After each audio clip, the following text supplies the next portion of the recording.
नमस्कार, बहुत बहुत स्वागत है आपका क्राइम तक पर। मैं हूं फर्रुख हैदर और मेरे साथ हैं चिराग गोठी। आज हम बात करने जा रहे हैं कास्टिंग काउच की। पहले बात करने से पहले वो तो बता दो, मेरा जन्मदिन है आज। हाँ, मैं आपका कोई देखो, कोई ऐसा हो सकता है जो खुद अपने जन्मदिन का प्रचार करे।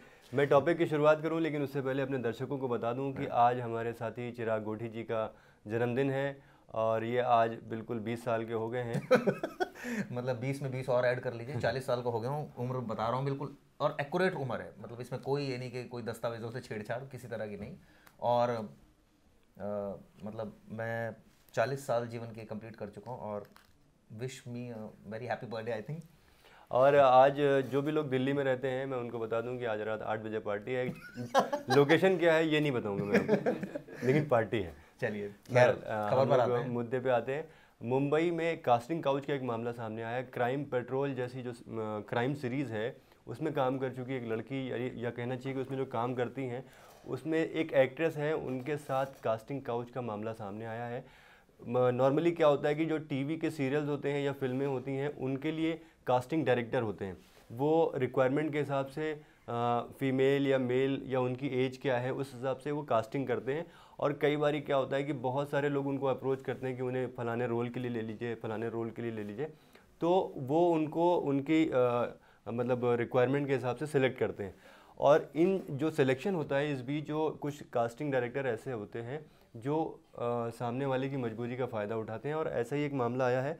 स्वप्निल लोखंडे नाम के एक कास्टिंग डायरेक्टर हैं जिन्होंने एक जो फीमेल एक्ट्रेस हैं बल्कि कहना चाहिए, उनको ये ऑफ़र किया कि मैं तुम्हें रोल तो दे दूंगा, लेकिन उसकी शर्त ये है कि तुम्हें कंप्रोमाइज़ करना होगा। अब कंप्रोमाइज़ क्या होता है ये खुले शब्दों में मैं क्या बताऊँ, आप सब जानते हैं।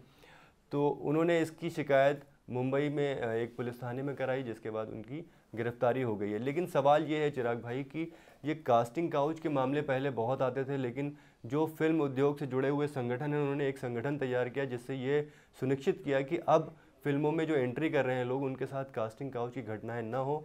और नहीं हुई भी, मतलब पिछले कई सालों में इस तरह की घटनाएं सुनाई नहीं थी। लेकिन अब एक बार फिर से जब ये OTT और सीरियल का ज़माना आ गया कोरोना लहर के बाद, तब इस तरह के मामले फिर सामने आ रहे हैं। क्या कहना है इस पे आपका? नहीं, ये मुझे लगता है कि इस तरह के मामले पहले थे, अब नहीं, ऐसा नहीं होता। कुछ मामले प्रकाश में आते हैं, कुछ नहीं आते। और ये एक गंभीर बीमारी है जिसको मैं कह सकता हूँ कि ऐसी गंभीर बीमारी है जिस और लाइलाज बीमारी है। इसको दोनों ही सेंस में बोला जाए, क्योंकि इस तरह की बहुत घटनाएं होती हैं और हम अक्सर रिपोर्ट करते रहे। मुझे याद है एक टीवी एक्टर थे जो काफ़ी फेमस सीरियल के एक्टर थे, जिनके ऊपर सबसे पहले आरोप लगा था। एक न्यूज़ चैनल ने उनका स्टिंग ऑपरेशन भी किया था जिसमें उन्होंने एडमिट किया था सारी चीज़ें। तो अब ये नया एक सीरीज़ है जो क्राइम सीरीज़ है, इसके ऊपर तमाम सवाल खड़े हुए हैं। और ऐसे में ये कहा जा सकता है कि ऑब्वियसली बहुत गंभीर आरोप है और इसकी जांच तो होनी चाहिए। लेकिन ये वही फिर बात हो रही है हैदर भाई, सोच की प्रवृत्ति। ये सोच है एक तरह से कि आप किस नज़रिए से, आपका महिलाओं को देखने का आपका नज़रिया क्या है। देखिए, इसमें दो तरह के पहलू हैं। मैं एक दोनों पहलू को जानना ज़रूरी है। पहला पहलू ये है कि रोल दिलाने के आड़ में बहुत सारे कास्टिंग डायरेक्टर ऐसी चीज़ें करते हैं, ठीक ठीक है। है, तो आप मत लीजिए रोल। यानी कि आपको रोल क्यों चाहिए? हाँ वही मेरी ये कंप्लीट करने दीजिए। यानी कि ये कास्टिंग काउच का मामला है। लेकिन बहुत बारी क्या होता है कि कोई एक्टर जो मुंबई में स्ट्रगल कर रहा है सालों से, अब वो इस स्थिति पे आ चुका है कि उसका जो धैर्य है वो जवाब देने लगा। अब वो किसी तरह की चीज़ें करने को तैयार है। तो वो भी अप्रोच करते हैं कास्टिंग डायरेक्टर को कि अगर आप मुझे ये रोल दिला देंगे तो आप जो चाहें वो कर सकते हैं। तो दोनों पहलू हैं। मतलब ऐसा नहीं है कि ये गुनहगार हैं और वो बेगुनाह है या वो दूध के धुले हैं, ऐसा नहीं है। बहुत मामलों में ऐसा होता है कि जो फीमेल एक्ट्रेसेस हैं वो खुद अप्रोच करती हैं कि हाँ मैं इस चीज़ के लिए तैयार हूँ और मुझे ये रोल चाहिए।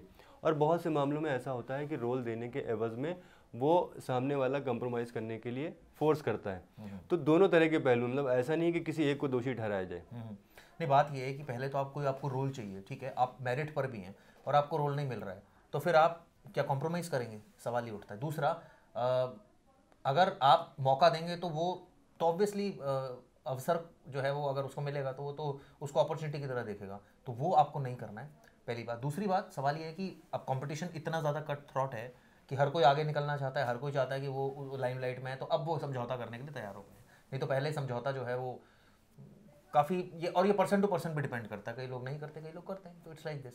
लेकिन जहाँ तक बात है कि अब सीरियल्स में भी हो गया, जैसे खुद हैदर भाई बता रहे हैं, अब चूंकि कैनवस बहुत बड़ा हो गया। पहले सोचिए, अब पहले फिल्में होती थी, सीरियल्स होते थे, अब क्या हो गया, OTT प्लेटफॉर्म ही इतना बड़ा हो गया कि वो अपने आप में वहाँ सीरियल्स चल रहे हैं, वहाँ म्यूज़िक एक तरह से कहा जाए नाइट्स हो रही है, वहाँ ये कहा जाए कि मूवीज़ आ रही, कई सारी ऐसी वेब सीरीज़ जो हैं वो हम देखते हैं ब्रॉडकास्ट होती है। तो ये अब कैनवस इतना बढ़ गया है कि वहाँ काम बहुत बढ़ गया है, बहुत लोगों को मौका मिल रहा है। तो ये तमाम जो मौके मिल रहे हैं, तो ये इस तरीके से सिचुएशन ऐसी बन रही है कि कास्टिंग काउच जैसे मामले ज़्यादा सामने आ रहे हैं। क्योंकि अब कई ऐसे हमने देखे, मैं तो वेब सीरीज़ देखता हूँ कई बार, तो उसमें तो ऐसे ऐसे एक्टर होते हैं जो हमने पहली बार ही देखे हैं।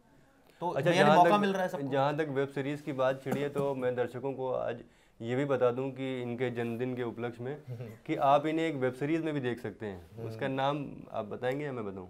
बताइए, आप बताइए। आप बताइए। खैर, एक वेब सीरीज़ है जो बुराड़ी के ऊपर है, वो आप देख सकते हैं। उसमें हल्का सा मेरा एक क्लिप उन्होंने यूज़ किया है। खैर ये तो अलग बात हो गई, हैदर भाई ने बीच में मेंशन कर दी। वो एक्टिंग नहीं है, वो बल्कि इनका जो रियल फुटेज है, रिपोर्टिंग करते दौरान जो बुराड़ी केस हुआ था उस दौरान का ये रियल फुटेज है, जिसका इस्तेमाल वेब सीरीज़ में किया गया।